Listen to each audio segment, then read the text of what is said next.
Spartan guy, what is up? Why you be on it? And you saying you late? Oh, my bad. Or you saying I'm late? My bad.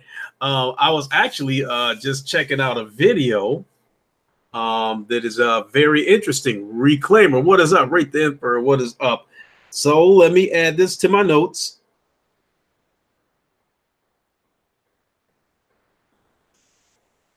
And we'll get started here in a second. Lay, what is up? Just a minute.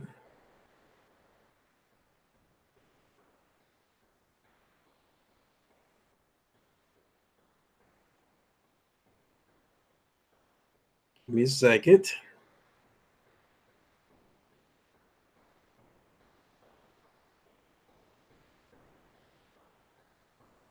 This is definitely some news that I find very interesting. So I'm finishing taking this notes, and then we'll get on with it.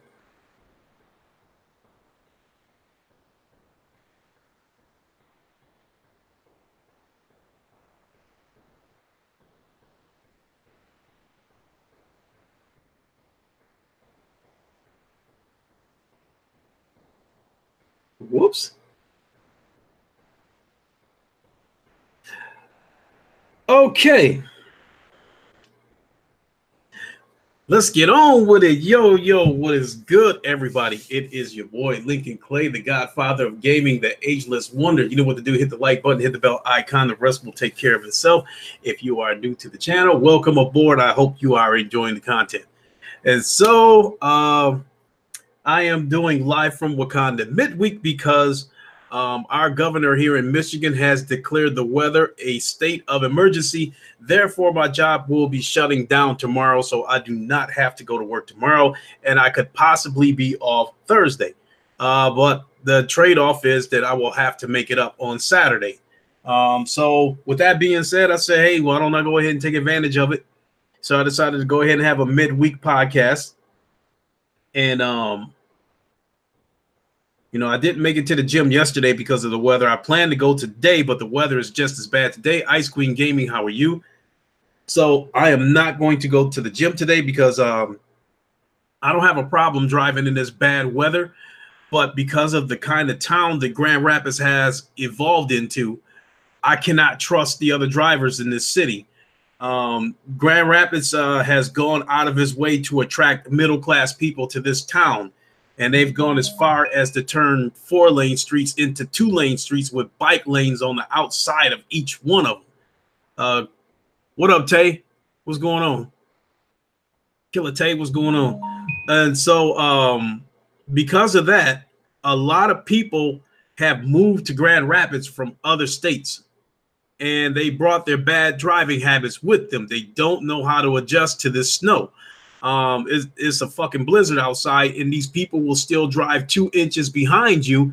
And when you come up to an intersection and they have to hit the brakes, they hit the brakes at the last second, and lo and behold, there's ice underneath them. They slide right into the back of you, rear end you, and then the first thing that comes out of their mouth is, I didn't mean it.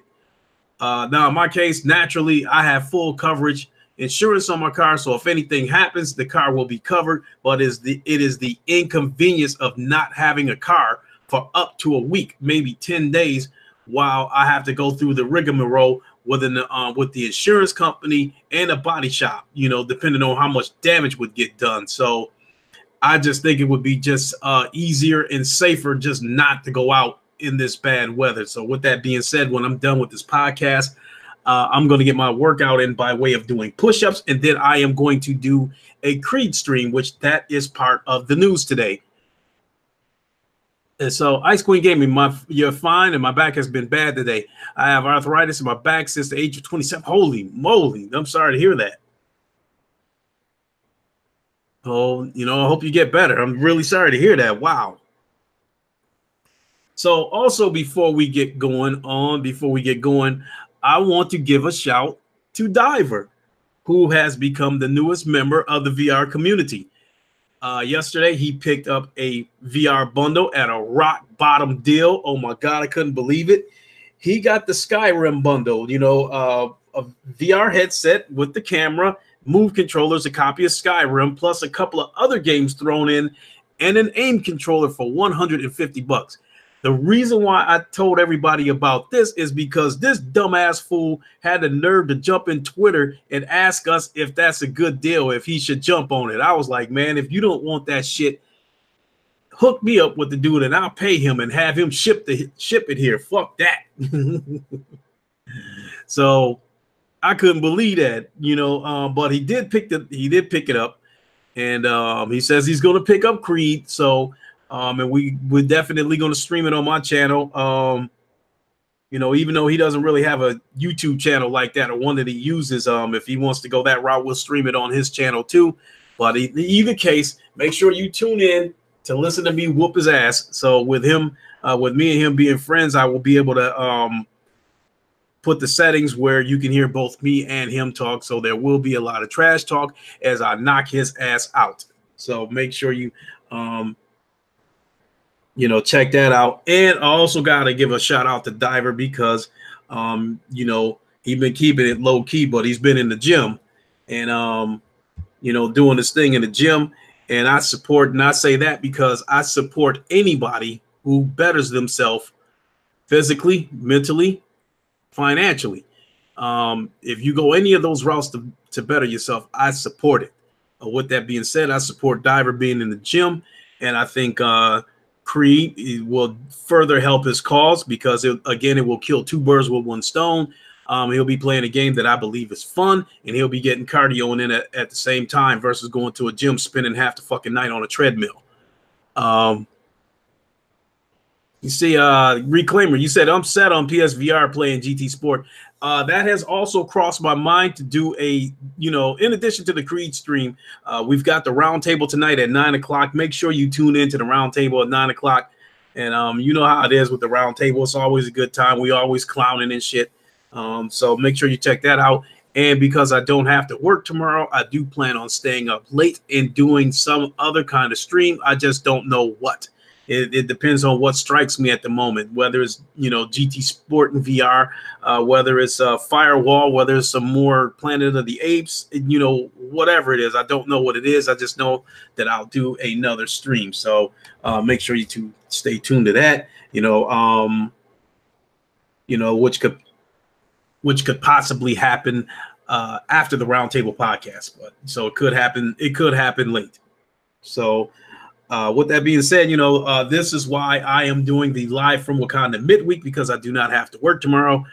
But, you know, and there's been enough news these last couple of days. This shit, you know, if I would have waited till Sunday to do the normal live from Wakanda podcast, shit, there could easily be a ton of news to talk about. You know, for the past couple of days, there is a lot of news, you know, so. And I will start, let's see here.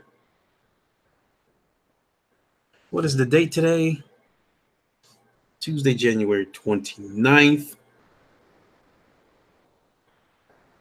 So, all right, so let's get into some news that I, you know, picked up over the last couple of days. Like I said, a lot of news for only 2 days into the week. The first bit of news that I want to talk about is that Sony is shutting down the Star Blood Arena servers on July 25th. Star Blood Arena is a PSVR game, sort of a Starship fighter game, how I would describe it. And what is up, Diver? I just shouted you out for becoming the newest member of the VR family, of the VR community. Welcome aboard. You know, I told him how I'm gonna whoop your ass, and Stardust and Sarah, what's up? I told him how I'm gonna whoop your ass in Creed, and also gave you a shout out, you know, for doing your thing in the gym, you know, because I said that I support anybody who's trying to better themselves physically, mentally, or financially. So good shit, man. Getting into the gym, man. You know, do what you do. You know, Andrew Wilkins, what is up? What is going on? And so back to what I was saying about the Star Blood Arena servers being shut down on July 25th. Again, this is a game that came out when the PSVR first launched. I can't remember how much the game cost, but I did not buy it. It wasn't something that I was interested in. But once the game became free on at the PlayStation Store. I did pick it up. It was a game that made me a little bit motion sick. It was one of those games that I had to drink ginger ale before I played it because of all the quick pace action, ships flying from every direction in that game.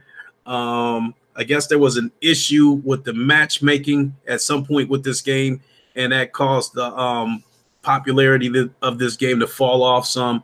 And, so whenever you played the game, as time went on, there just wasn't many people playing the game, so you found yourself getting matched up with bots. So Sony made an announcement, statement, whatever you want to call it, that they are going to shut the game down, the servers down, July 25th. Now, the sad part about this game is that I guess even the single-player aspects of this game still require you to be online. So I don't know, it could be a situation where this game could be totally useless on the 25th unless Sony does something to the game where you can still play the single aspects of this game without it being online. So I hope they do take care of that, because there is people who did pay for this game, and it would really be fucked up if they just left them hanging dry, and don't at least allow them to continue to play this game single player without the need for a network. So yeah, Star Blood Arena was cool. It was definitely one of Sick Humor's favorite games on the PlayStation VR. So with that being said, I'm going to make sure I get some time in on Star Blood Arena. I will do some streams. So check those out, and I'll get a few streams in before they shut the servers down. So that's where we're sitting on Star Blood Arena. So Diver, you said Anthem. Yeah, I got some Anthem shit to talk about too, but I'll get to that. I'm going through the news in the order that I've received it. So the next bit of news that I'd like to talk about is Metro Exodus will only release on the Epic Store, but Steam pre-orders will still be honored. But Metro Exodus for Xbox One in India has been canceled. So I guess the developers of Metro Exodus decided to skip Steam and put the game exclusively at the Epic Store, obviously for the better split, because I think there's an 88-12 split between the developers in Epic, and so they decided to go that route. I guess Steam has the more consumer-friendly return policies, but I guess Epic is trying to catch up with them on that. So I guess Epic will have a decent return policy. But for those who did pre-order Metro Exodus through Steam, that will still be honored. And I guess Metro Exodus for Xbox One in India has been canceled, while the Metro Exodus for the PS4 is still moving forward. So that tells you something right there, that it's been canceled for the Xbox One. So I don't know, this Metro Exodus going over the Epic Store. I don't know. I'm guessing there's probably going to be more than that where it came from. Andrew Wilkins, I do not think Metro Exodus is going to flop. I think it might flop. If you talking about individual platforms, I think it will flop on the Xbox. I do not think it will flop on the PlayStation. And I don't know, with the Epic Store, I just really don't know. I think if this game was going to be on Steam, I don't think it would flop if it would be on Steam. But the developers want they want the bigger cut, so they're going to go ahead and move it on over to the Epic Store. But as a whole, I do not think the game is going to flop, because I think the game will do okay on the PlayStation. 90, 92, 93, maybe even 94 million PlayStations by now. Even games that, don't meet the expectations of the developers and the publishers, I still think, will still make money. So Metro never sold good on any system, and this Metro looks like the old ones. I've never played any of their Metro ones, but I will say that when they showed the game at E3, it did look nice. I'm not going to lie about that. The game does look good from what I've seen in terms of the graphics. I don't know if it's a game that I will buy because I don't, it looks like one of those games that It might be a good game, but it'd probably be a game that I would wait for because it would be another game that would be added to my backlog because I don't know if I would finish it or not. So, but we'll have to see how that plays out. But you know, again, I don't think the game is going to fail on the PlayStation.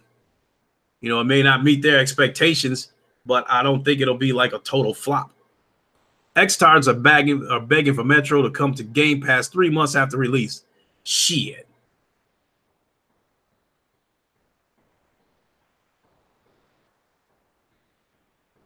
Don't call me Danny. What's up? My contract of Metro's already paid for.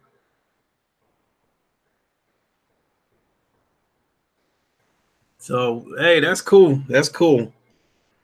Let's see here. Let's move on to the next bit of news. And this is for more VR people who played the Ace Combat VR missions and liked it so much that they need more.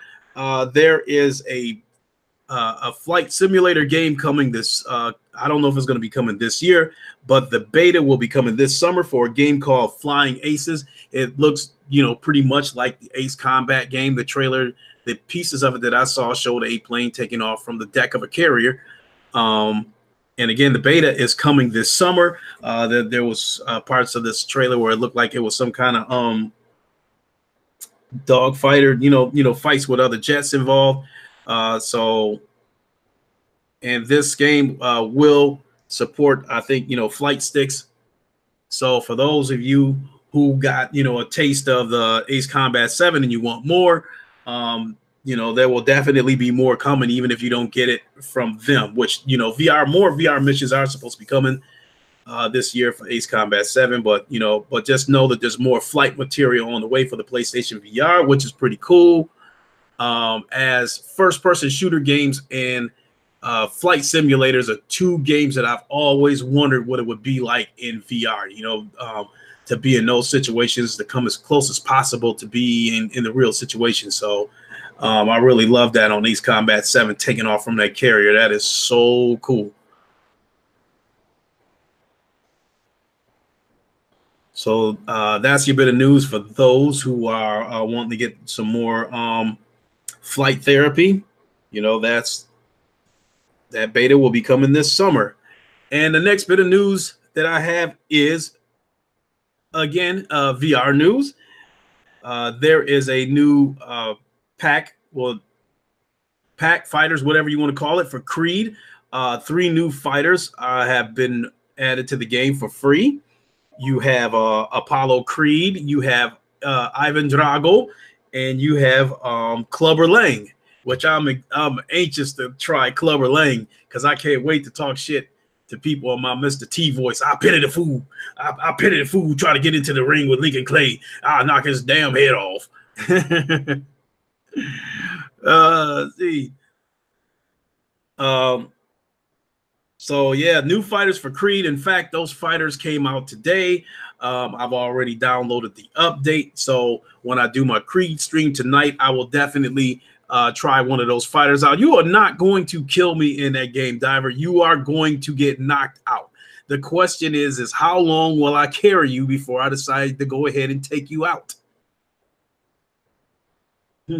Andrew Wilkins, Craig said the One X would come with a flight stick, wireless Razer keyboard, and mouse on Zaire's podcast a while ago. We don't even get a lot of jet fighter games. Said the One X would come with a flight stick? Wow.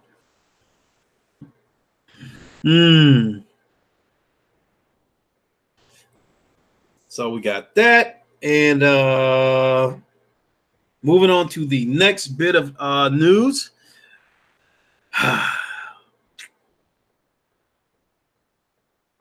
What would a podcast be without mention of egregious microtransactions from some of our favorite publishers, and in the form of Bethesda, Activision, and EA? This time it is EA, as Anthem Microtransactions have been leaked. I guess these microtransactions are cosmetic. But the way somebody broke it down, it is absolutely ridiculous. They had a skin on there that I guess cost an estimated $20 for a skin. He said, yes, I have the audio. Lou Waffle should be named Lou Wrong. Okay. Well, he can be wrong about everything else. All I really care about is, the information that he gave Craig in regards to the PlayStation VR 2, about, them being able to get 240 frames per second out of some of these games.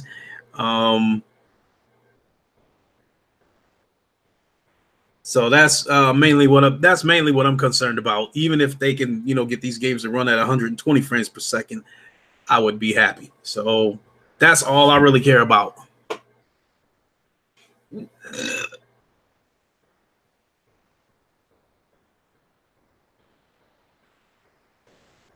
So let's see. So what else do we have here? So yeah, I just mentioned that about the Anthem Microtransactions. I guess you can buy what they call shards with real life money, and based on the way they broke this down, they pretty much estimate that 100 shards will cost $1. So there were microtransactions. Yeah, I'm still lifting weights, Red Ranger. There was microtransactions that were costing $4, $8, and $20, which is just crazy. But they're cosmetic microtransactions supposedly, and at this point it is up to you whether you want to buy them or not. Although I think it is ridiculous. A lot of people are criticizing them. I'm not going to go as far as some of these other YouTubers have gone as far as criticizing EA, because these same people that are criticizing them for these for this, I won't call this microtransaction egregious because it doesn't, because I'm guessing that it won't impede gameplay. But I will say the $20 for a skin is ridiculous. That's crazy. Why don't you read the rest and say that these numbers are not exact, so it's going to drop down in price, and yes, it's only cosmetics. I'm just going by what I saw yesterday, from some of these videos. But yes, some of this is subject to change. That's not, as far as them saying that this shit's going to come down in price, I'll believe it when I see it. So I'll go with that. But I will give EA a little bit of a break, because a lot of these YouTubers that's going in hard on them, criticizing them about EA in these microtransactions, are the same people that was just criticizing EA a couple of weeks ago for their cancellation of the Star Wars game.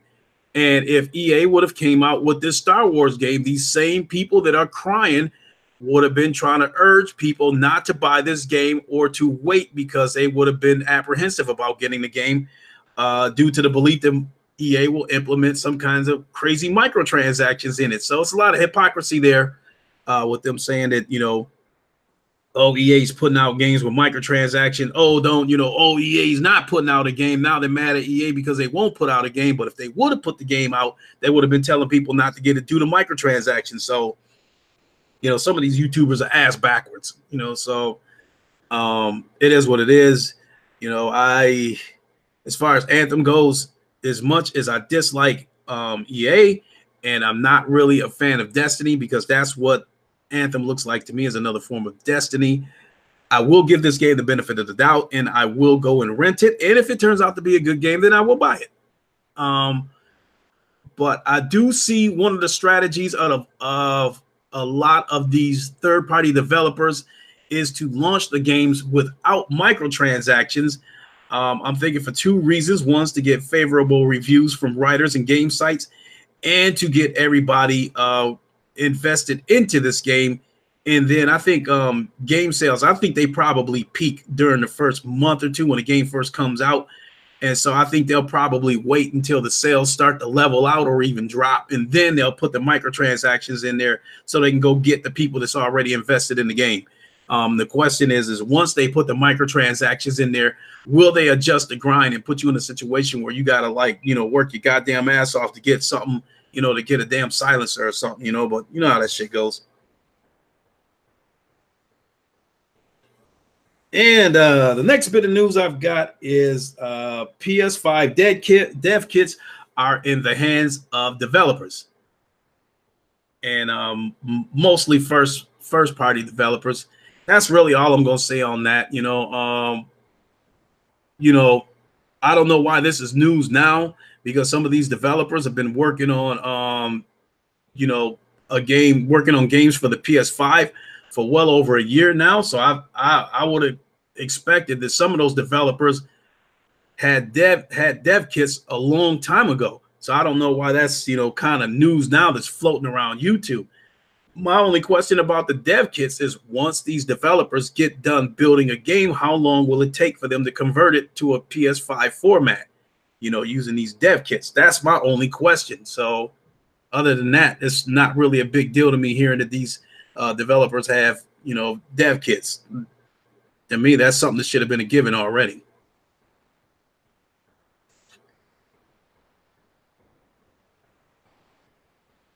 So let's see here. What else do we have here? Quantum Dreams. Quantic Dreams. The developer of Detroit Become Human are going to, moving forward, they are going multi-plat. I think based on a video that I watched, it sounds to me like Quantum Dreams might be working on both a third-party game as well as another exclusive for Sony. I do not know, but I guess they got the backing of a Chinese company, so they will have some money to go ahead and move forward with some projects. So, which I'm guessing that whatever they're working on is probably going to be on next gen consoles. Cyber Dragon, what is up? You know, Red Ranger, I see that you saying PS5 is coming out this year, cuz you know, for the most part, I've been talking that for quite a while, that I believe that the PS5 is going to come out in November of 2019. I think that still makes the most sense. I still think that makes much more sense than early 2020, because you would still miss out on a couple of wave of shoppers. You would miss out on the Black Friday shoppers, and you would miss out on the Christmas shoppers. And if you wait until, say, maybe April or May of 2020, you would miss out on people who will get their taxes back. That's 3 waves of shoppers that they would miss out on if they wait until 2020 to release this console, as far as I'm concerned. So I still think November of 2019 still makes the most sense for them to release this console. You know, but this 2020 shit, whatever. Sony could be playing chess with Microsoft. They could be, you know, putting Microsoft in a position where, okay, you know, Sony's going to release this game in spring of 2020, May 2020. We can release the Xbox in, you know, February 2020, and then here comes Sony, sneaks right up under them and releases it in November 2019. Who knows? You know, definitely same thing, Red Ranger. Day one purchase for me. That is no question. I just hope that the PSVR Generation 2 is ready to go alongside the console, because I will pick it up if it is day and date alongside the console. I think it's going to be like a year later before it comes out, but hey, just wishful thinking on my part. Diver, you say I call bullshit. I'll take all bets that it ain't coming out till 2020. Okay. Mr. Harris, is this Mass Effect? No, it is not. I would like to invite you to Wakanda, but as far as the news that I have gathered up, I am pretty much about 80% through the news. I've only got a couple of more topics to talk about, and that's going to be it. You know, and I will be done, but thank you for coming, though. I appreciate you being here. Christopher Hart, Sony is going to hit people upside the head with the next console. I definitely agree with that. You know, and that's the other thing that I've been hearing about the dev kits that are in the hands of these developers, that they've saying a lot of positive things about it. All right, Mr. Harris, you are at work. Don't work too hard, man. Have a good day, and I'm glad you could join us from work. And so the next bit of news is, I think, is kind of huge news, because I think it could have huge implications on the gaming industry as a whole, and that is that EA has waved the white flag in Belgium. You know, they were getting ready to try to fight Belgium on the loot box controversy. Belgium has determined that loot boxes are gambling, and they are illegal in Belgium. So if EA wanted to distribute their games in Belgium, they would have to remove the loot boxes. And EA claimed that they were not going to remove the loot boxes, and they were going to try to fight Belgium in court. Well, news is out now that they have waved the white flag. And although they say they do not agree with Belgium's interpretation of the law, they will comply with it. Therefore, they will be removing the ability to buy points with real money and points that are used to buy loot boxes. So I guess you can still make in-game purchases with in-game money, but they are going to remove the ability to buy points with real money. So, and as a result of this news, their stocks have fallen. You know, and I think it fell a couple of bucks. So, and I guess according to the quartering, that has caused them to lose out on like a couple $100 million. So, doesn't hurt my feelings. And so I think, you know, I was watching a quarterings video on this, and he was saying that what he thinks could happen is that this will spider out throughout Europe, and that other governments will get involved in outlaw loot boxes, and that will put EA in a position where they will have to get more creative with their games instead of only putting 20% into the game itself and then 80% into the economy and how they're going to structure these loot boxes and microtransactions. So we'll see how that plays out. Myself, I think the United States does not want to get involved in this shit because it's, you know how it is with the governments and these big corporations in America, how they all work together, you know, greasing each other's palms and shit like that. So I think, you know, that I think even the state of Hawaii didn't even want to get involved in this shit when Christopher Lee wanted to fight against loot boxes. But I think that somebody had to do something so America doesn't look like that greedy ass country that's going to stand by and let this kind of shit just go down.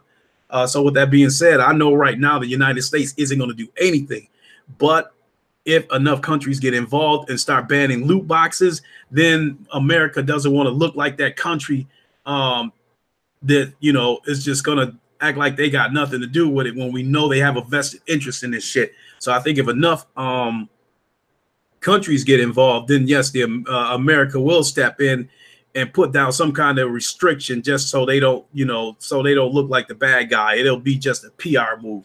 As greedy as this fucking country is, they are not interested in trying to stop gambling and shit like that because there's so much revenue is generated in this country from gambling. So that would be, you know, if the United States got involved in this loot box shit, it'd just be a PR move.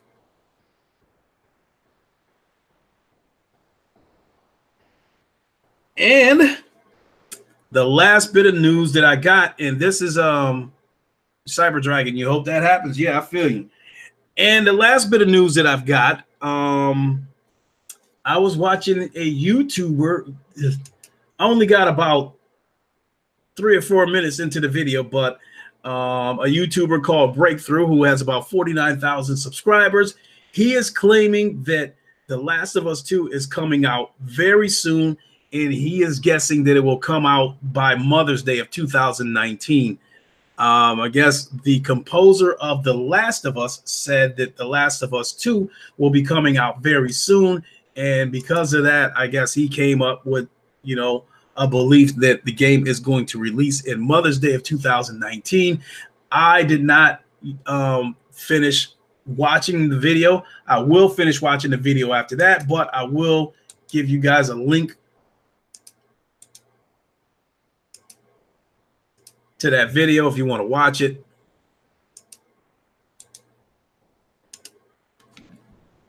That's the link right there to the video if you guys want to go back and check it out yourself, and how he came up with this formula of how he thinks that The Last of Us 2 is going to be coming out in Mother's Day.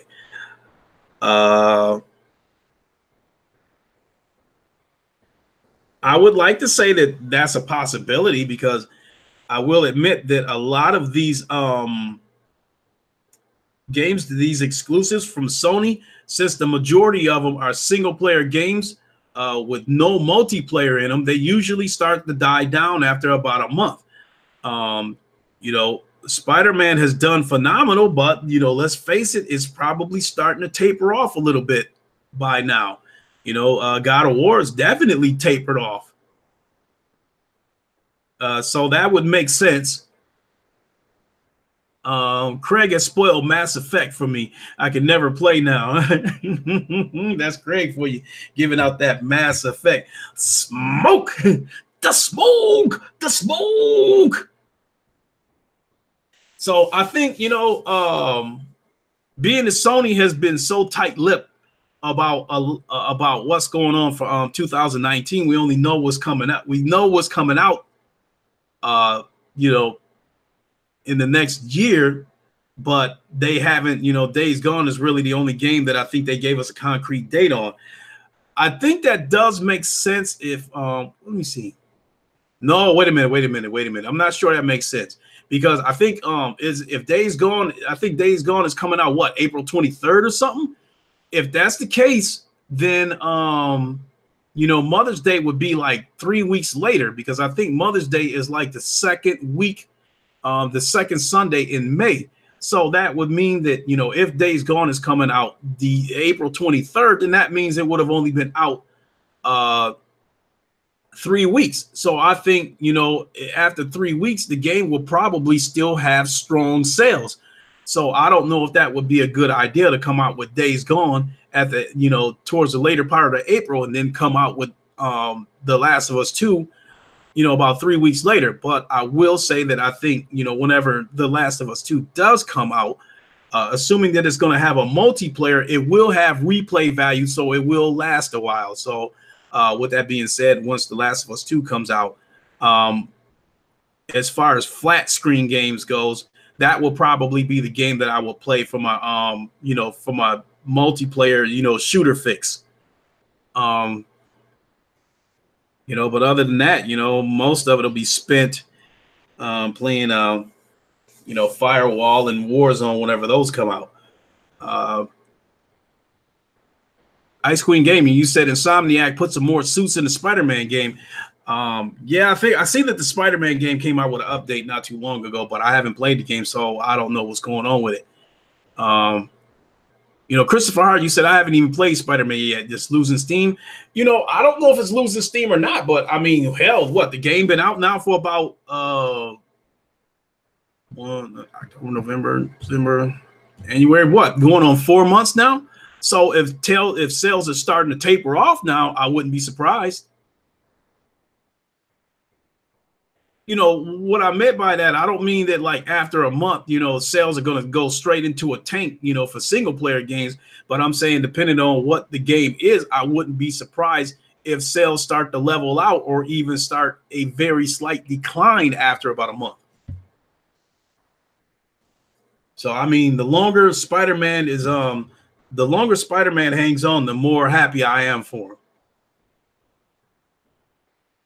You know, Xbox Video, you say, do people really go back and play games solely because of a new suit? I really can't tell you, because Vidiot, I played Mafia 3. I played that game through 3 times, and I still haven't even gotten to the DLC yet on that game. Just the core game, I played it 3 times, and that was with no cosmetics, with any kind of cosmetics, you know, suits or what have you. So I can't really say whether somebody will go back and play a game or not because of a suit. They may or they may not. You know, take God of War. You know, I've heard people talk about going back and playing that. At some point, I will go back and play Detroit Become Human, because I want to see a different outcome. I plan to go back and play the game and make some different choices to try to deliberately infuse a different outcome. You said Mafia 3 is a way better game. Yeah. Overdone. Remember, kids, pineapple pizza tastes bad. Um, Cyber Dragon. I read through Dead Space with the various suits and weapons. Yeah, that's cool. Damn, Andrew, you said you got 368 hours in God of War video. I mean, if it doesn't change anything, why would someone do it for redundancy? I can't agree with you on that video, because that's almost implying that because it's a single player game, you're only supposed to play it once and be done with it. I don't think not everybody thinks that way, you know. I'm sure some people are going to go through and play God of War a second time. Some people are going to go through and play Spider-Man a second time, you know. And it's just like I had said, I went through and played, you know, Mafia 3 times.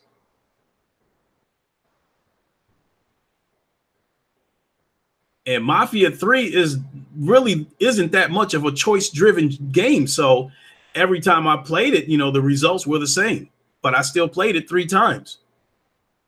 So somebody could very well play the game again. You know, and in my case, I haven't finished Spider-Man. So the suits, I would say, it does or doesn't give me any more motivation to play the game, but it's still cool that it's there. I get that, you know, play games over and over again, but not every time they add a pair of sunglasses. But hey, you know, there could be a bunch of side missions that people haven't played yet that would still add a little bit of value to the game, like Grand Theft Auto. You know, I finished that game, but I skipped over all the side missions because of, you know, with these Grand Theft Auto games, it seems like each of these side missions take you further and further away from the main story. And, you know, and then it's just like a bunch of, you know, side unrelated bullshit. So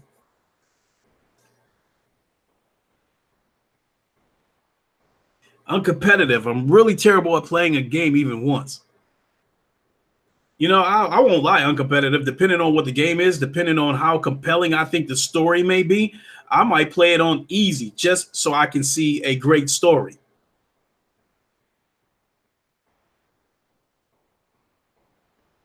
Yeah, Cyber Dragon, you said it's no different than these multiplayer games where you do the same shit over and over again.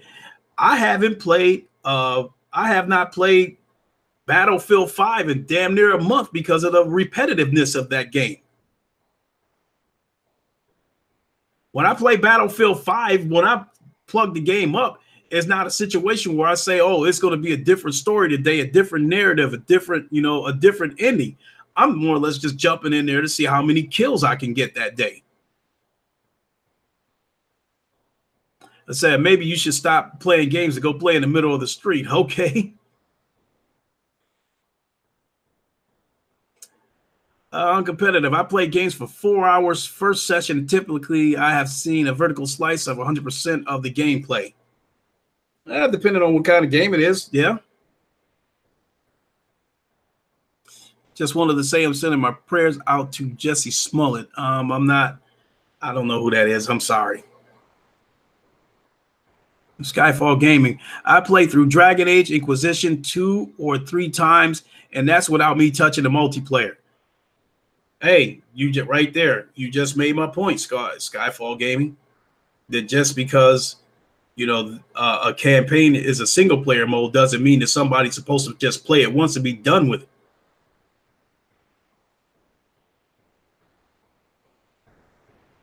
You said I played Halo 3 multiplayer 10,000 times, and every time it was different. Yeah, I guess if you want to, you know, if you want to nitpick that today you got 10 kills and the day before that you got 8 kills, and yeah, it's going to be different. You know, if you play team multiplayer, some days you're going to be on good teams, some days you're going to be on bad teams, but for the most part, it's repetitive. I could say that about, you know, Firewall, even though I love that game. It's kind of the same shit. But that's where, you know, but Firewall is where I get my VR multiplayer fix. You know, everything else, when I want to play some single player shit, I get it from other, you know, I get it from other games. Jamal King, what is up? Oh, I know what other last tidbit that I wanted to add. and that is Battlefield 5. I think it is a foregone conclusion that $29.99 is the permanent price of this game. They keep using the word on sale, but this game, you know, ever since this game came out, about a week after it came out, it has been on sale for $29.99, and it seems non-stop. It seems like somebody is constantly carrying this game at $29.99, whether it's the PlayStation Store, Target, Walmart, Best Buy. Somebody always has this game on sale for $29.99. I think it is a foregone conclusion that this game for $29.99 is the permanent price of this game. I think they just keep using that term on sale so the game doesn't sound like a flop. But for the most part, I conclude that $29.99 is the regular price of this game. It's been on sale so many times and for so long that if they jump that price back up to $60, a lot of people are not going to buy the game. They're just going to turn around and wait for it to go on sale again. So, again, I conclude that $29.99 is the permanent price of Battlefield 5.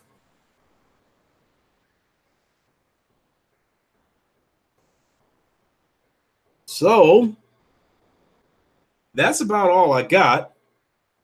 I will have a quick look at N4G.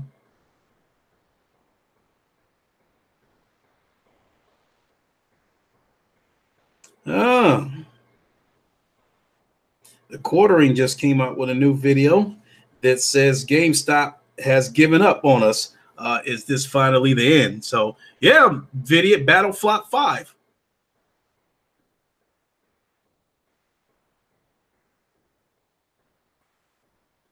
Let's see here. GameStop gives up on selling the company. I'll have to read that.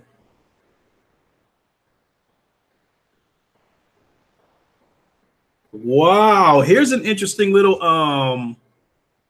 uncompetitive. Battle 5 is getting a Firestorm Battle Royale, so that should help some. Yeah, it'll add a little bit of you know, replay value to the game. And I will admit, out of all these games that have some form of Battle Royale mode, I would probably be most interested in playing Battlefield Battle Royale because I do still like Battlefield. You said Battlefield 5 flopped because Craig jinxed it by being upset at men who didn't like the unrealism of having women on the battlefield during World War II. For real. Oops, my bad, Battlefield. Vidia, they couldn't sell themselves. Wanted too much.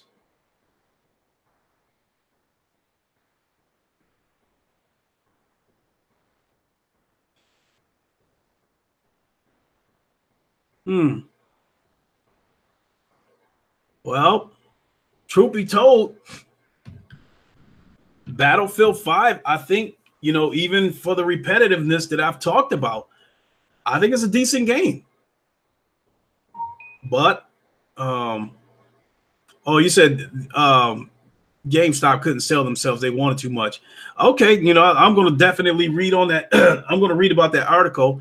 And if I think it's worth talking about, then I'll touch on it again this Sunday. Uncompetitive. Anyone who bought Battlefield 5 shouldn't give up on it just yet. Let DICE complete the package for free and try it out at least. I mean, being that I paid for the game, I have it on both consoles, the PlayStation and the Xbox. And being that I have it on both consoles, no, I'm not going to give up on it. When something new comes out, then yeah, I'll go back and revisit it. Yeah, I agree on competitive. EA really messed up on the marketing on Battlefield 5, but the game is as good as it's ever been. I would agree for the most part. If EA had not put, you know, I hate to say it. See, this is one area where I hate giving my opinion because, you know, that might make people might perceive me as chauvinist. But EA gave a false depiction of a factual event. That was mistake number one. And then to slap consumers in the face and tell them that if they don't like it, don't buy it, and calling them uneducated. All that stuff culminated in this game flopping. For the most part, it is not a bad game. I think if they would have, you know, honestly, I think when they came out, you know, with video, with these CGI trailers and that kind of shit for Battlefield, they should not have put a woman in there with, you know, with war paint on her face and a bionic arm. I think they probably should have just made a regular Battlefield trailer and left it at that. Or maybe you can come out with that kind of trailer after the game is already in people's hands. He said, I'm literally staggering around the kitchen right now.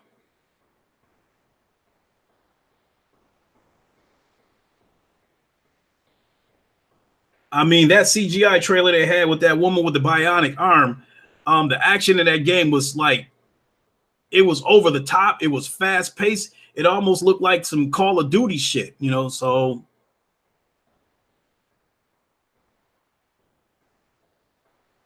Say, bless you. If you're talking to me, Diver, thank you. It wasn't bionic. It was prosthetic as she was disabled. Yeah, I know that, but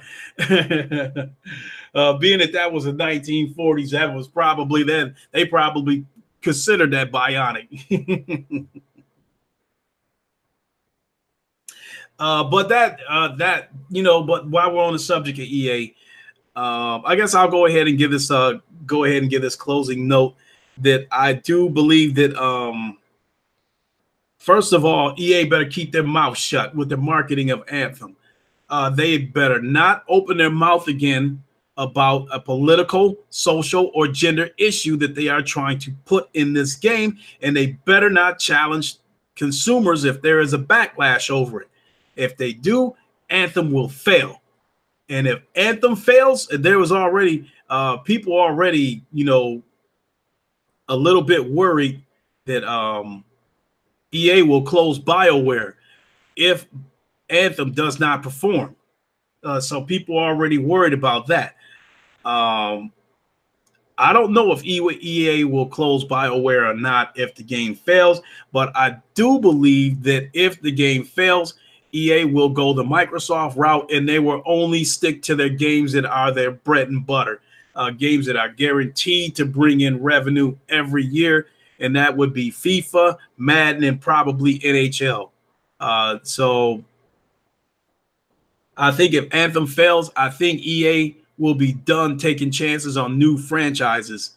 And I think the only new franchises EA might take chances on after that would probably be mobile games, as I guess they do not cost a lot to develop, and they make, you know, then there's a shitload of money to be made off of microtransactions off of mobile games, you know, because they lure them in with that free to play shit. So, and I think that is about it. I think that's about all I got.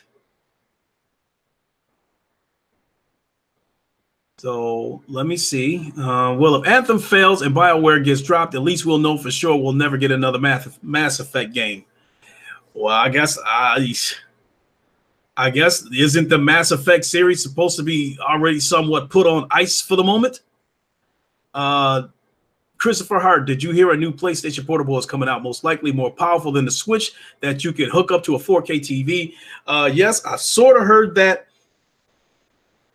but I didn't dive into it to get details on it. Therefore, I didn't talk about it in this podcast because, you know, I don't have any details. So I didn't want to get too deep into it if I didn't have any kind of deep details where I could at least offer an opinion. But hey, you know, if Sony wants to go ahead and get back into the handheld market, you know, fine. I hope it works. Fatal Sherrod, how's it going?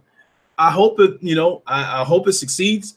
But I will say that I probably wouldn't buy it because I don't want a situation like they had with the first iteration of the Vita, where you were supposed to be able to play online with people on the PS4, and that shit was just a total disaster. It was just an awful experience. The lag was intolerable. So if Sony were to go that route again and they could make it work, then maybe I would, possibly look into it. But at the same time, I have a PlayStation Vita that is damn near brand new, sitting in my closet right now. It's barely been touched. And the biggest reason why I do not use it is because I have to wear reading glasses when I'm reading small shit. When I'm reading small shit like on an aspirin bottle or whatnot, I have to wear reading glasses. So I would be in a situation where I would have to take reading glasses with me when I take the PlayStation Vita with me. And I'm never in a situation where I can sit down and play this Vita for about an hour.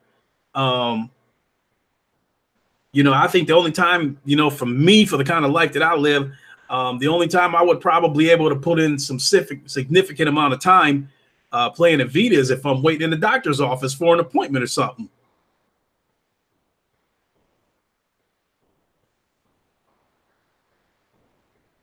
You said they might have worked that issue for the portable also. If they do, I would strongly consider it if they got that worked out. Uncompetitive EA were being too SJW, virtually signaling with their Battlefield 5 trailer, with their anachronistic gender swap frontline infantry and the disabled woman challenging ableism. A lot of big words, but yes, I agree. Mod Razi is PS4 portable. Vanilla PS4 games is playable, supposedly. Okay, which is cool. But again, whether I pick it up or not depends on if they allow you to play, online against people on the console, and if they got that shit worked out. Because, like I said, the earliest versions of the PlayStation Vita, the lag that was going on was just intolerable. A few years ago, I tried to play one of my friends on MLB The Show, and the lag was just horrible.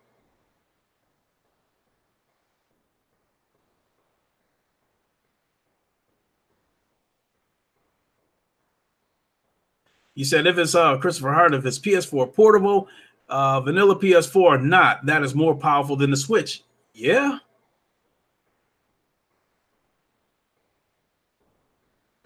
And if it is, it would also be another avenue for developers that they could they could possibly port games over to this new PS4 portable, and that would give them another revenue stream.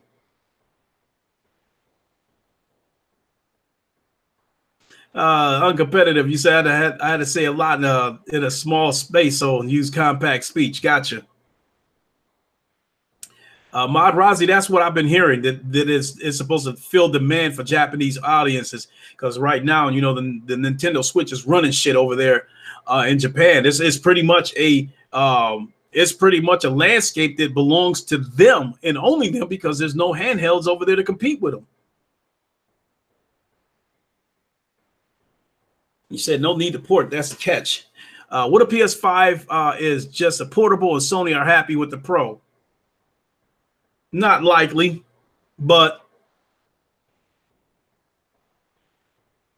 if the PS5 was a portable, I guess the question is would you be able to get all that rumored power into this? Would you be able to get a rumored 10 to 12 teraflops of power into a portable? I don't know, but that would be the question. Jamal King, I agree. The PS Vita still is a good handheld console. There is still some aspects of it online play. There was actually a boxing game that I bought on the PlayStation Vita about a year and a half ago, and I was playing online against one of my friends in Providence. This boxing game I think only cost like $7. This boxing game on the PlayStation Vita. It wasn't a bad game. I just thought think the control layout was shitty. So no, you wouldn't. You would have had the Pro, nothing more. I mean, currently I'm more than happy with the Pro as far as flat screen games goes. I'm starving for more power because of the next iteration of the VR.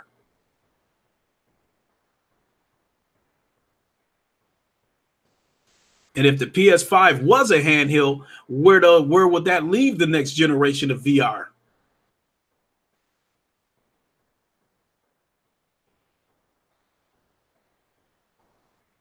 So Christopher Hart, imagine being able to play Grand Theft Auto 5, Spider-Man, and God of War on the go. Yeah. I mean, in some sense, you can kind of play them on the go right now. Because I believe you can play your PS Vita remotely from a different location and play some of the games that are in your library.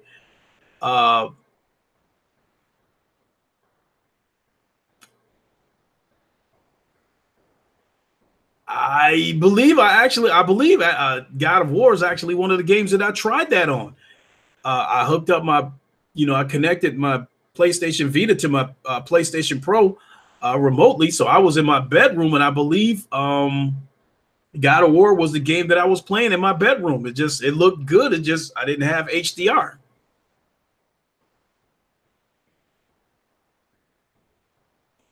Jason Elliott, we all want to know, could Lincoln beat Floyd and Creed? I would beat the shit out of him just for the simple fact that he doesn't play video games. Matter of fact, hey, let me give you another story. This is when I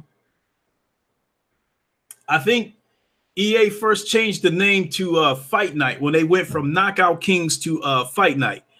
My uncle Roger Mayweather was in town, and he stopped by my mother's house, and I had my Xbox over there, and I was playing Fight Night, and I was knocking everybody out over there.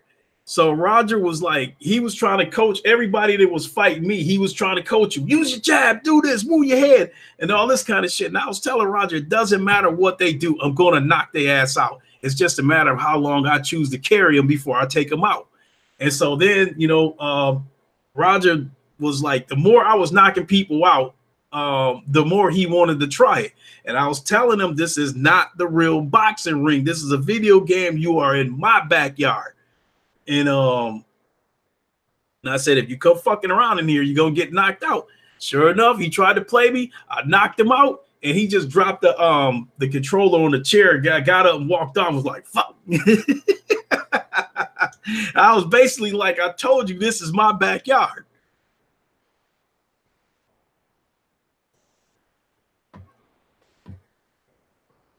So, uncompetitive. Sony have to be confident in the second generation of VR to bring out a 11 teraflops console. Oh yeah, Jason Elliott, you say Roger is the GOAT on TV, and everybody who knows about Roger, one of his patented lines was, most people don't know shit about boxing. Most people don't know shit about boxing. I have a T-shirt. I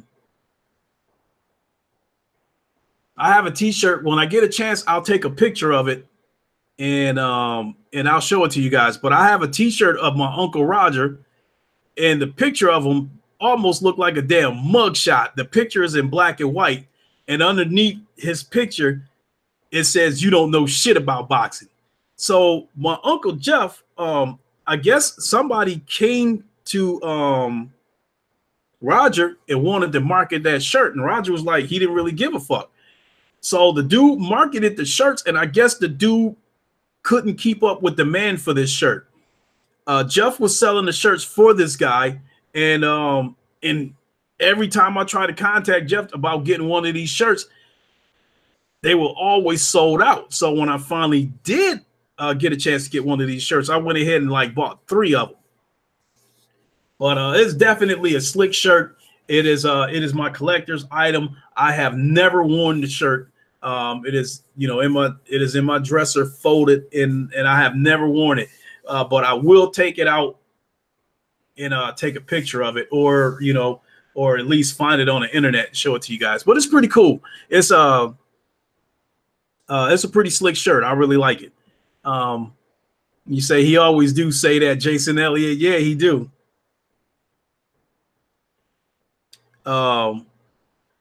some of Floyd's fights. That's the one thing about boxing, going to the this PBC, going to Fox and NBC. One of the things I don't like about that is you're not going to be able to hear what the corners are saying because of how much they're cussing. That's one of the things I loved about boxing being on Showtime and HBO, because they'll take you in the corners and let you hear what they're saying. And when Floyd fought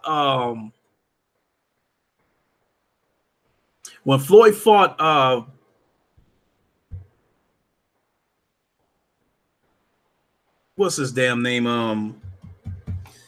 Diego Corrales. When Floyd fought hey, that Black Mama, I'm gonna get to that in a second here, Jason Elliott. But when Floyd fought Diego Corrales, they took you in the corner, and Roger was talking to Floyd, and he kept telling Floyd, he was like, keep doing what you're doing. He said, keep touching the body, and he said, go to the head. He said, go to the head whenever you can. And he said, put that left hand behind that shit. That's for the road. Roger would say some crazy shit.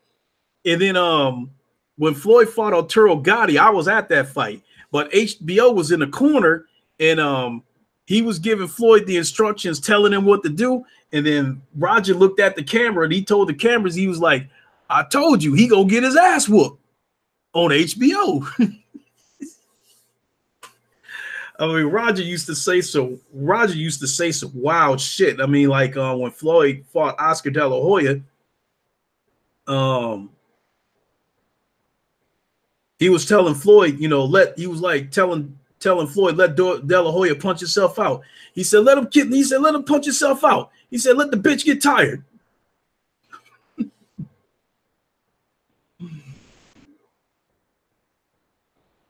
You say you listen to trainers on Fight Night. It sounds exactly like Roger, without a doubt. J-Dog, what is up? J-Dog, you said, did it ever bother me when Conor McGregor was talking all this crap about, talk about Ant and Floyd, all the, fuck the Mayweather's talk? You know what, J-Dog? Conor McGregor sold that fight. If he wasn't doing all the shit that he was doing, it wouldn't have been near as many people watching that fight. He made that fight because Floyd was letting Conor do shit to him that he wouldn't let anybody else do to him. So it was a PR stunt. Conor McGregor was slapping Floyd on top of the head and was like, dance for me, boy, dance for me, and Floyd wasn't really talking any shit back to him. I was like, everybody know Floyd is the biggest shit talker on earth, and he was letting Conor McGregor say all kinds of crazy shit and wasn't saying that much shit back to him. So that was a PR move. Not only that, I heard that Floyd and Conor had came in on the same jet for one of the press conferences. So even though that fight was going on and they was acting like, it was some, Conor was making a borderline racist shit out of the fight. From what I understand, they was pretty good friends, because they was like, they both got paid. They both got paid some crazy money for that fight. I think McGregor got about 150 million, and I think Floyd got, about 200 million.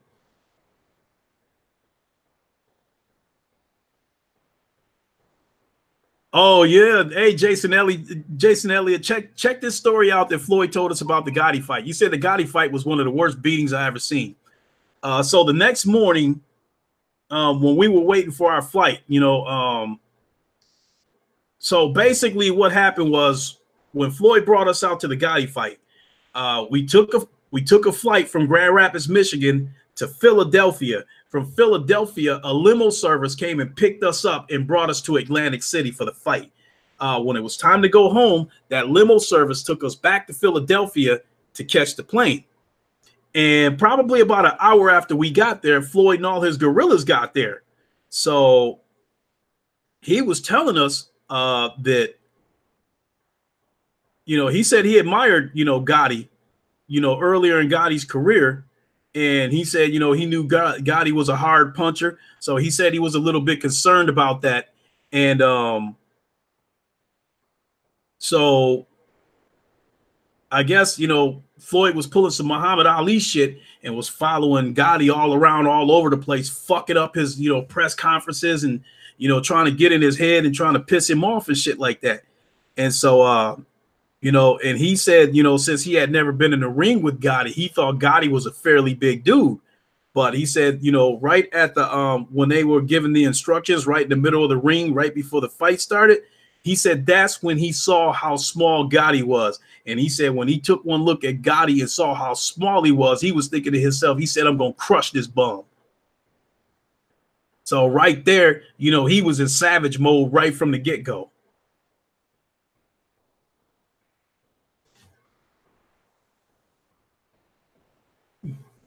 He says Connor is a scrawny streak of yellow piss, yellow Irish piss. Hey, I think McGregor is a decent built dude. He's got a muscular build to him. Jason Elliott, the Pretty Boy Floyd era was one of the greatest eras in boxing ever. Most young bucks don't understand he used to let his hands go with a quickness. Yes, he did. He was aggressive. He was relentless. And he had power. But in the later, in his later years, his power was underestimated. Now, Floyd told us this himself. There was a few times where we was with Floyd and a couple of my relatives had asked Floyd, like, in a couple of your fights, you had this person in trouble. Why didn't you finish him off? And Floyd said, a man is most dangerous when he's hurt. So when Floyd would hurt somebody, he wouldn't be so quick to move in for the kill. He would just stick to his game plan. That came straight out of his mouth.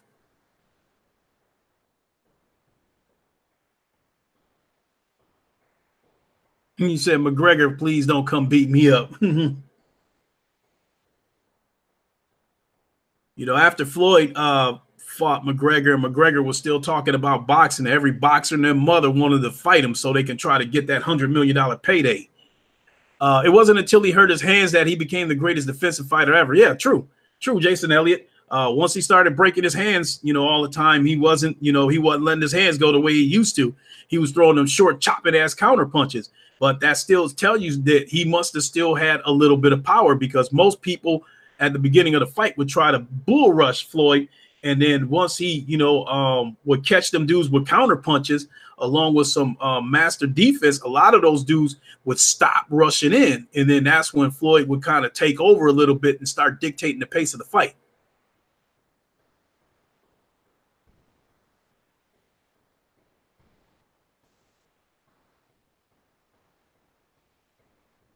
So let me see what we got here.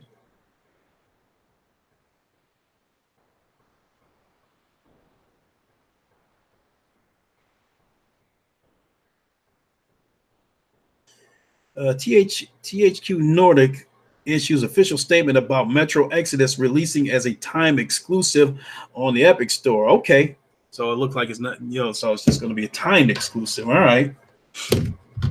Mr. Righteous Fish, what is up? Mr. Righteous Fish, you said most people want to watch boxing for the heavyweights. They want to see knockouts, not the sweet science. Those are the people that my uncle Roger was talking about. What he say? Most people don't know shit about boxing. They want to see the heavyweights fights because they want to see a Rocky fight. A lot of times they want to see fights where no skill is involved, where they just start winging away at each other. Truth be told, out of boxing, I think the heavyweights have to be more defensive and more tactical than anybody, because those heavyweights, the majority of the heavyweights, possess enough power to knock anybody out with one punch.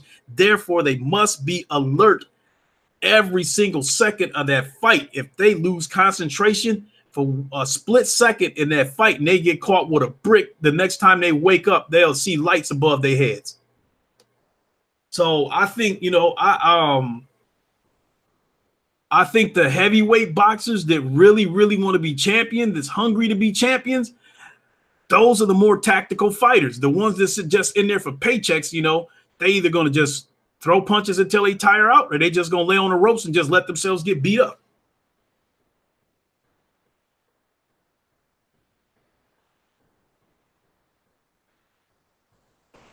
So, uncompetitive, you're selling your house and you had to go all out to avoid the 4 viewings I had today. Oh, you said you had to go out all day to. Okay. Shit. Well, you trying to go out to avoid the viewings? How are you going to sell the house? Mr. Righteous Fish. Oh boy.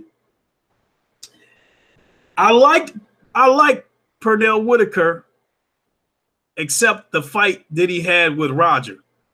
Roger was already in a bad spot because during the time that Roger fought Pernell Whitaker, he was having weight issues. He was having to kill himself to make weight. So he killed himself to make weight for the Whitaker fight.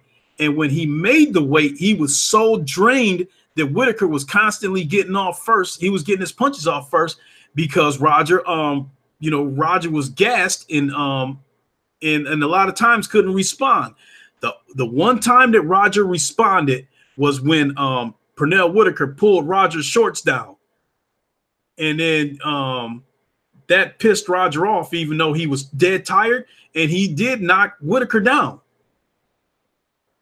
And but unfortunately, he spent everything he had knocking Whitaker down, and after that, he had absolutely no gas. So it was just like, Whitaker just getting off whenever he felt like it.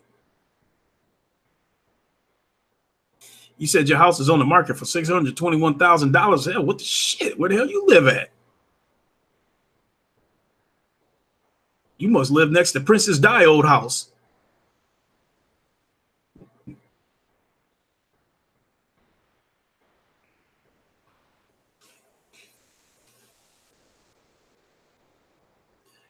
Well, all right, folks. Let me see. It is 6:30.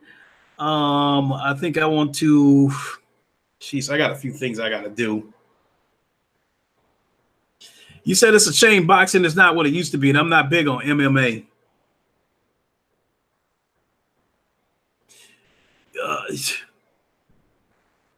You said remains to be seen if you get that.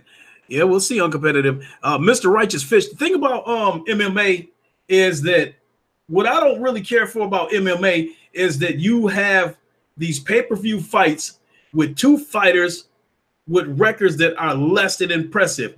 You'll have a fighter that's got 26 wins and 11 losses going up against another fighter that's got 30 wins and 15 losses. But that's considered a big pay-per-view fight. I don't get that. Nobody would ever pay for pay-per-view shit to see 2 boxers go at it with that kind of record. Shit, a lot of people used to criticize Floyd, saying that he was handpicking his opponents. But everybody that Floyd fought came off of a big win. Like take Victor Ortiz, for instance. Even though that was an easy fight for Floyd, Victor Ortiz came off of a big win when he beat Andre Berto. That was a huge win for him. When Floyd fought Marcos Maidana, he came off of a big win when he beat Adrian Broner. When he handed I think he handed Adrian Broner his first loss. So Floyd fought him when he was hot. When Floyd fought Carlos Baldomir, he came off of a big win when he beat Zab Judah. So Floyd caught all these dudes when they came off of big wins, but people were saying that he was, cherry picking these opponents. And he fought, Manny Pacquiao, fought Canelo, who was undefeated at the time and was supposed to be the future of boxing. And Floyd gave him a boxing lesson. And people was criticizing Floyd for saying that he was handpicking his opponents. Can you imagine how much heat Floyd would take if he fought somebody with a record that had 20 wins and 10 losses? Can you imagine how much heat he would get? But you see that shit all the time in the UFC. You feel MMA is big because of those same people who want to just watch heavyweights. Floyd is one of the best of all time. No doubt. I think and truth be told, I think some aspects of MMA is very boring because when you get 2 ground fighters and they wrestling around all over the place, they'll have their moments where they're just laying there because they're trying to catch their breath and you see no action. Then the referee will have to break them apart and stand them up.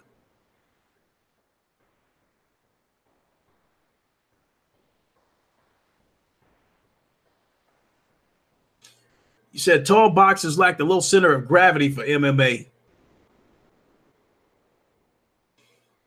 Kind of hard to argue with that.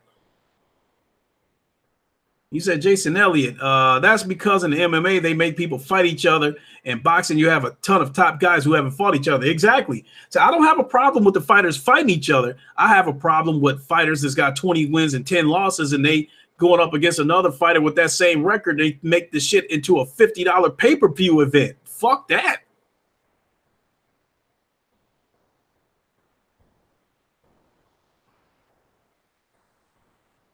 Said Chuck Liddell should never have gotten into the octagon with Ortiz.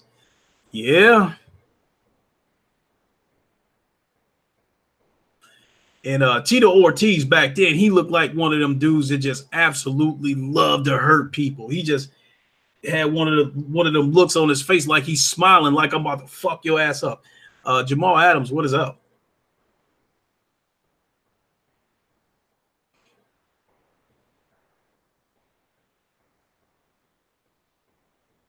So no, a lot of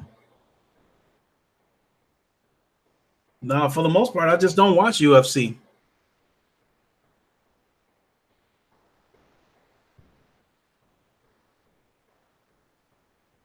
And then as far as the UFC game goes, I think the game went to shit when EA took it over. I think when THQ made the UFC games, they were good quality games.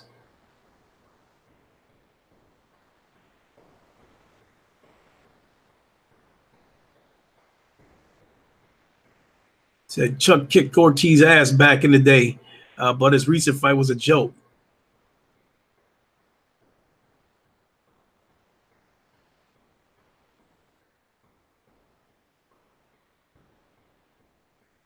Uncompetitive. You said you got into a street fight with a dude with both hands holding big bags of shopping, and he was pulling my hair off my scalp, and two girls were laughing.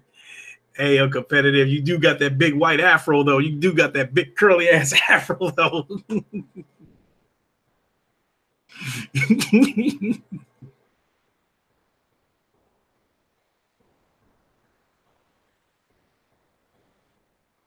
Yeah, Jamal King. I miss THQ too. They definitely made a quality. He went for it, sure. I also think Jamal King. I also think THQ also was making the MotoGP games, which I used to like those games too. I really enjoyed those. He was practically bald. Oh, he was trying to snatch some of your hair off and put it on his own head. That's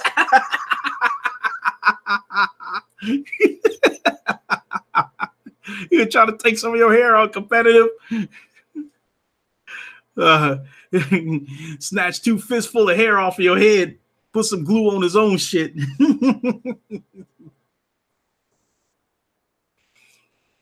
Oh man.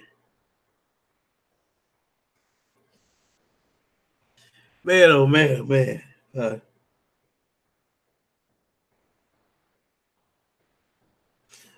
Oh shit, hold on a second here.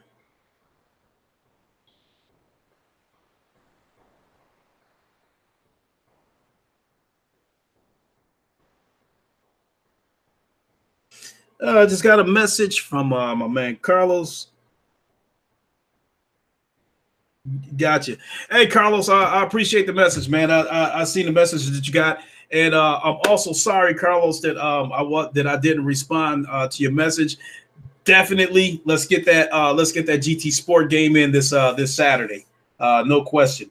Again, I slept half the damn day on Sunday.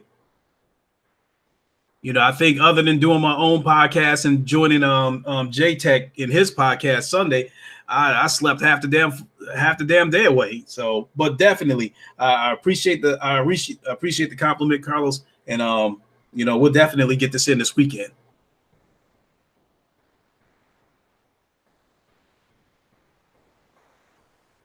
So, and Jamal King, you played the Jump Force beta yesterday, and it was fun. All right.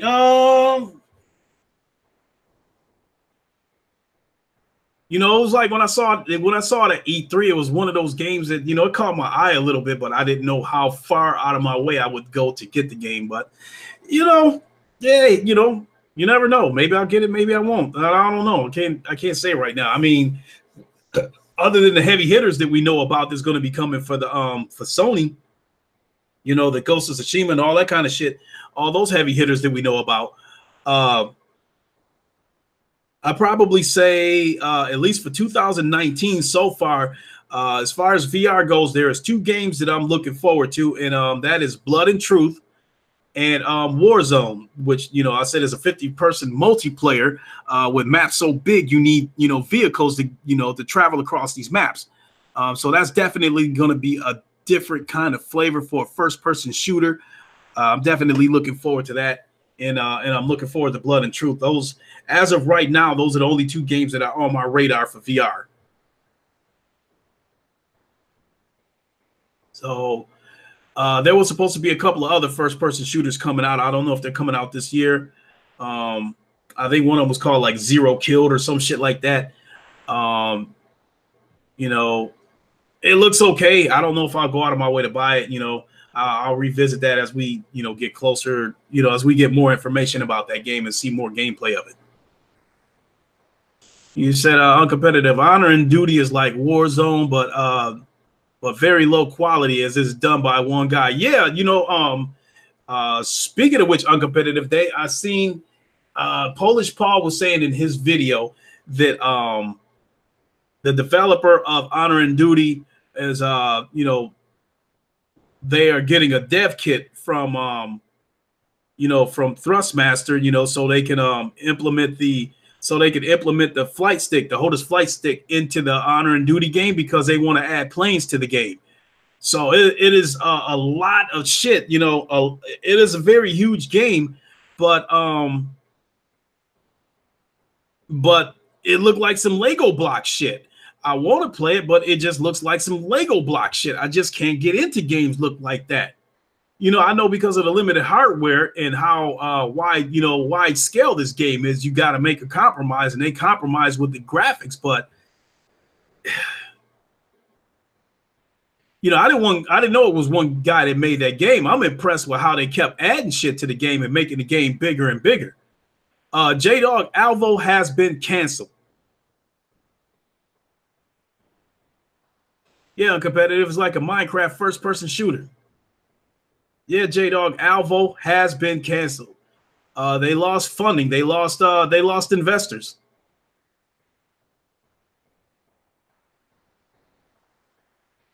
So I'm hoping they can go back out and yeah, the game's been canceled. That's been reported about a month ago that Alvo was canceled. They lost funding. They lost investors.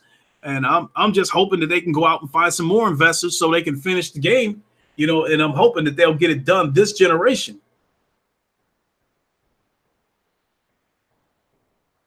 But I'm willing to bet that even if they could find investors and shit like that, you know, with all the legal shit they would probably have to go through, we probably wouldn't see the game this year anyway.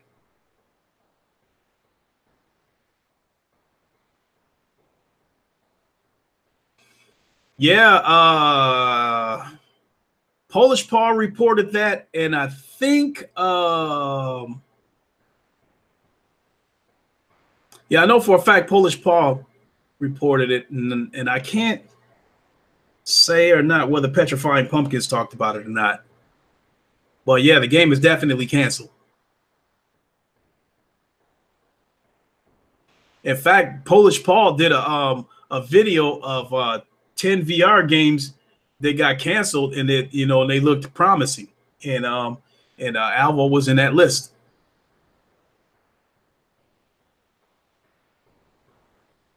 So anyway, I'm playing Grip, you know, Grip Combat Racing. You know what? And speaking of which, I guess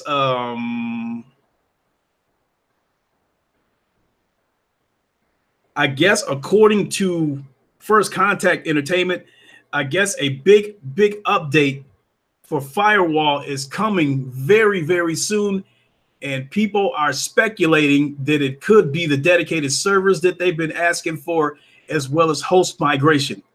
If they did that, that would be huge. They would definitely maintain a player base, you know, a consistent player base. J-Dog, is PSVR Frank still making videos? He hasn't popped up on my notifications in a good while. Same thing. I went to his page, and his last video was about a month ago. And even then, he wasn't doing every one of the videos. He was having a guy fill in for him. I've talked to him a couple of times over the Facebook Messenger, so I was about to get in contact with him to see what's going on with him. Which I still very well will get in contact with him. I'll just ask him what's going on. You know, I'd imagine he's, you know, probably super, super busy trying to run his family's restaurant.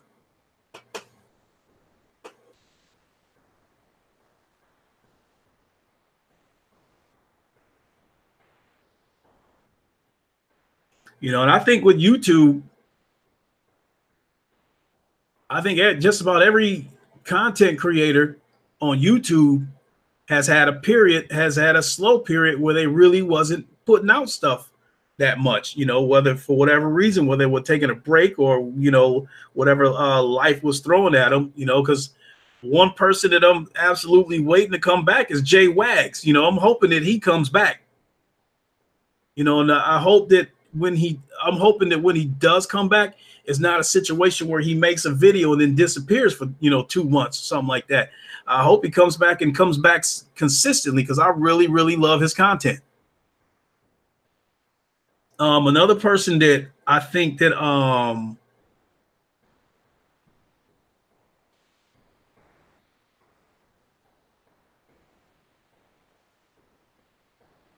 you said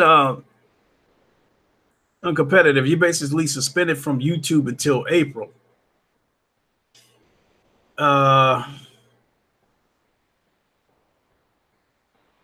Yeah, that's one of the reasons why I try to avoid some situations on YouTube, uncompetitive, because I don't want to get into a situation with somebody and then some dude find out a way to do a bitch move and get me suspended or get some of my content flagged. Because I went through copyright infringement that has me blocked from live streaming.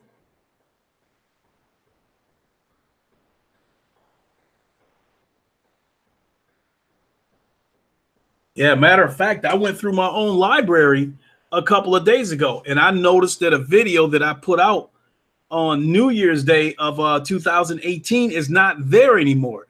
It looks to me like YouTube removed it. And I know it's because of the music that I had playing in the background.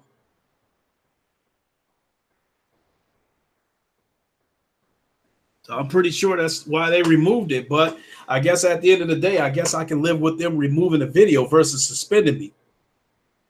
You remember Thrash, you know, last year had got suspended for about 3 months, and that's what prompted him to start up the Roundtable channel.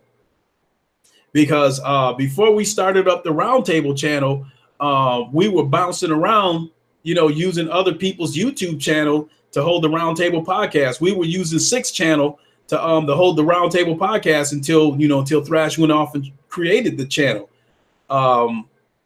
You know, and I gave, you know, I told him he could use my channel, but I think at the time I only had like 100 subscribers. So if we would have done the Roundtable podcast from my channel, we wouldn't have had very many viewers.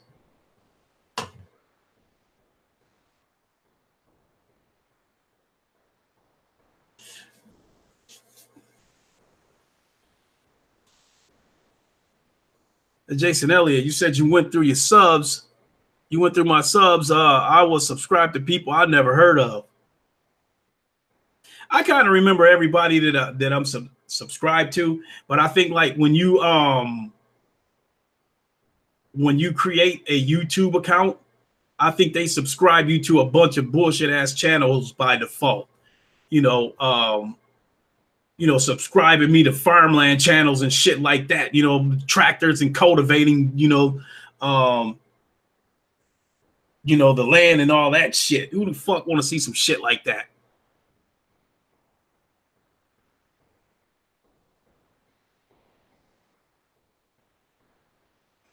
Uncompetitive. I was worried about Thrash using the 38 Shaolin movie in his parody.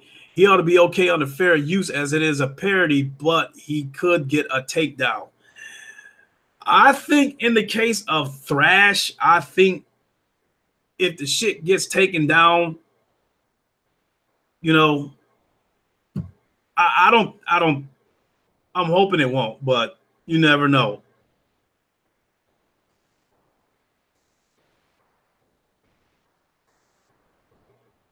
But that parody was hilarious. That scene where Thrash and Draco Rex was fighting, and Thrash got his ass whooped, and he looked at Draco and he was like, he said, "You may have," what did he say? He said, "You may have beaten loot boxes, but microtransactions will return." And he took off running, and as he was running, he was like, "Bitch ass."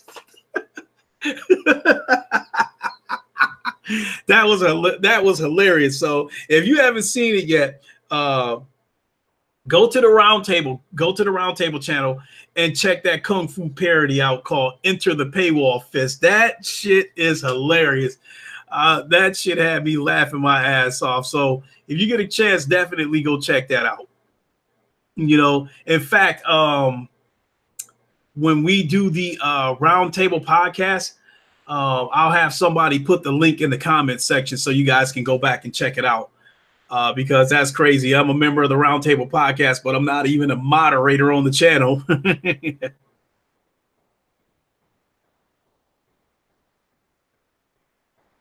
He said, watch YouTube like you do your credit. They will have you supporting people you don't even know. Yeah. You know, in non-competitive, you say there are a lot more movies on YouTube just like that Thrash can redub. Thrash is doing a lot of work with these redubs. He said he's having to go through hours and hours and hours of content, you know, to get the voiceovers that he needs.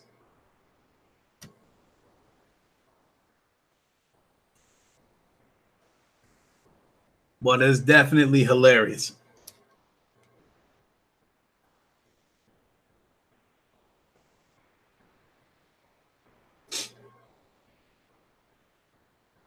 What we got here?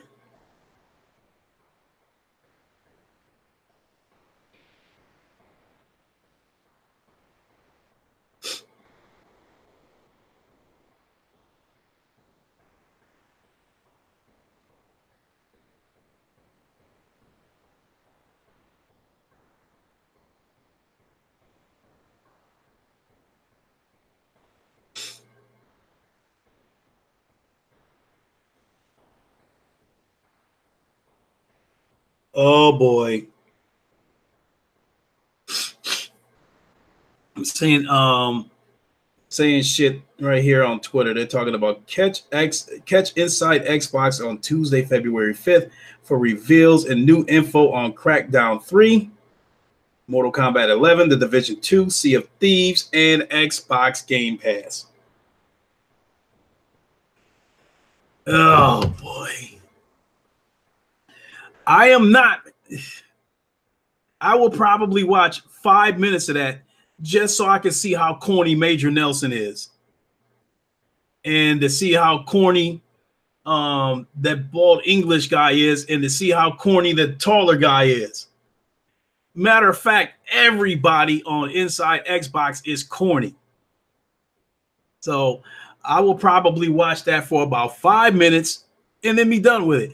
And I probably won't even waste time commenting, you know, doing any kind of podcast on this, because like I said, the joy that I'm having playing my PlayStation far outweighs and overshadows, you know, my disdain for Microsoft. Uncompetitive, Thrash is being a masochist using a Share Factory on his PlayStation to do his videos. Hey, but I'll say this though, as far as people that I've seen use that PlayStation Share Factory, he is one of the best.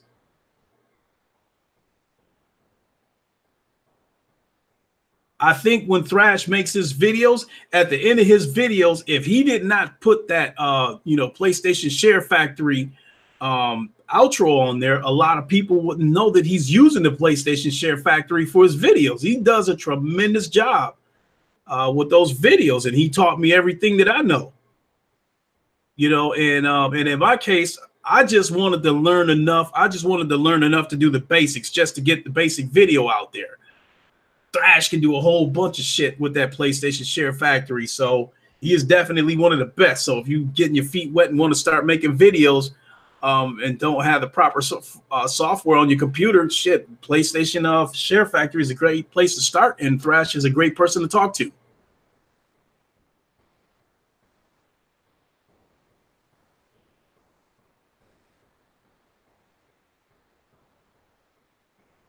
You said no need for Apple product for silly video Thrash is made. Hey, he makes some funny shit though, but you know, I know some of those videos that he makes has got to be time consuming, because I know one of the videos that I feel was my best video, it took me like fucking 4 hours to make that video. It took me like 4 fucking hours to make like a 3-minute video.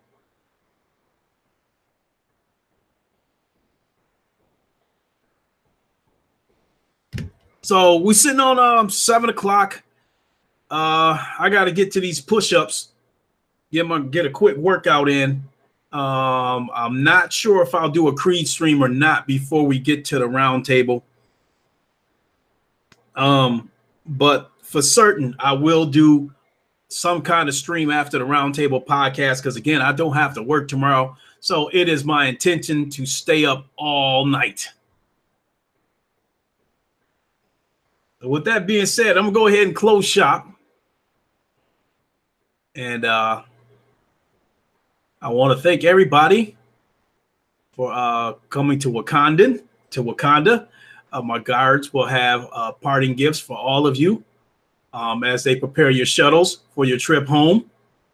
And safe trip back to your homes. And I want to think about, uncompetitive. Yeah, I'm thinking I'm probably going to take a short nap. That's why I got to get off now. I got to take this. I got to do it now, because if I don't get a nap in, I'm going to end up falling asleep, and then I won't be able to, then I'll end up not doing a stream. And I don't want that reputation as a person to say I'm going to do something and then don't do it. So I got to go ahead and shut the stream down, get my workout out of the way, get this power nap in, something like that. So I can, so I can make sure I can do some kind of a stream after we get done with the Roundtable podcast. So again, my guards will escort all of you back to your shuttles. Ice Queen Gaming, we'll see you later. Thanks for dropping by. And I want to thank everybody for coming to Wakanda. And we will see you again on Sunday. Thanks for coming by. And we will catch you guys later on this evening on the Roundtable. Thanks a lot, Uncompetitive. I will see you guys later. Y'all be slick.